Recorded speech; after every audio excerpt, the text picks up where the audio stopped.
Thank you.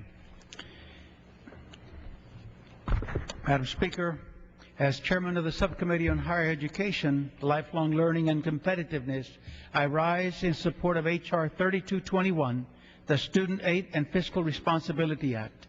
I congratulate Chairman George Miller for his great leadership in bringing this historic legislation to the House floor. I also want to thank my colleagues from the Education and Labor Committee on both sides of the aisle for supporting the largest investment ever in higher education.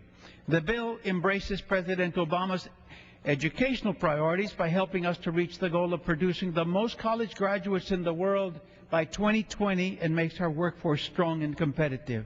This bill will provide much-needed relief to families who are struggling to pay tuition, as well as students and workers who seek to access high-skilled and family-sustaining jobs.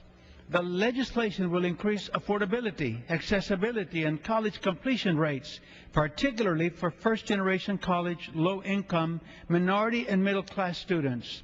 H.R. 3221 invests $40 billion to increase the maximum annual Pell Grant scholarship to $5,550 in 2010, and by 2019 increase it to $6,900. It also provides low-income and middle-class families with reliable, affordable, high-quality, direct federal student loans and simplifies the application process for financial aid.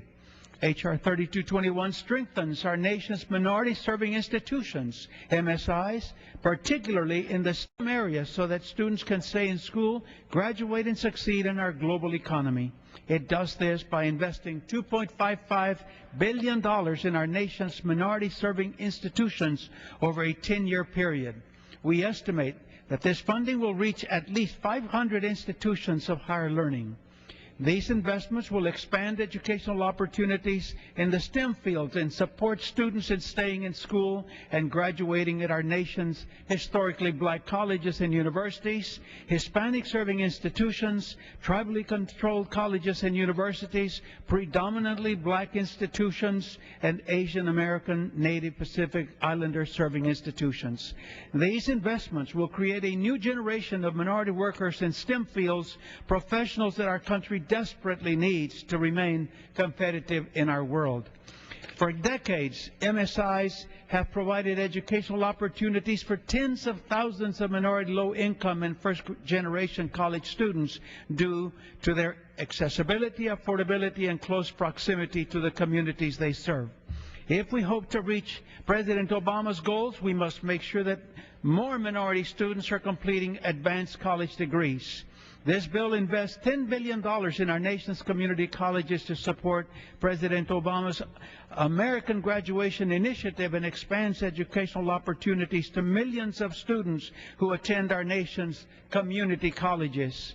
These institutions serve young people who are just beginning their careers but need flexible schedules to work to pay their tuition and living expenses. They serve displaced workers who must upgrade their skills to pursue a new career and enter high-growth sectors of our economy. They serve older students and adult learners who seek specialized training and are attending their local community college for the very first time. They serve veterans who are pursuing post-secondary education after having served in the military. This bill includes $8 billion in investments in early childhood education to increase access to high-quality early education programs. And we know that children who have an early start by the time they enter kindergarten are more likely to go to college and succeed. There is proof that early reading and writing from cradle to 5 years of age equals success in school. In conclusion, may I have 20 seconds? Gentleman is recognized for 30 seconds more. Thank you. This legislation is fiscally responsible and helps reduce the deficit. It complies with pay-as-you-go and directs $8 billion in savings back to the U.S. Treasury to help pay down the deficit. Our competitiveness and innovation in the world depends on our ability to invest in human capital and train a workforce for the 21st century.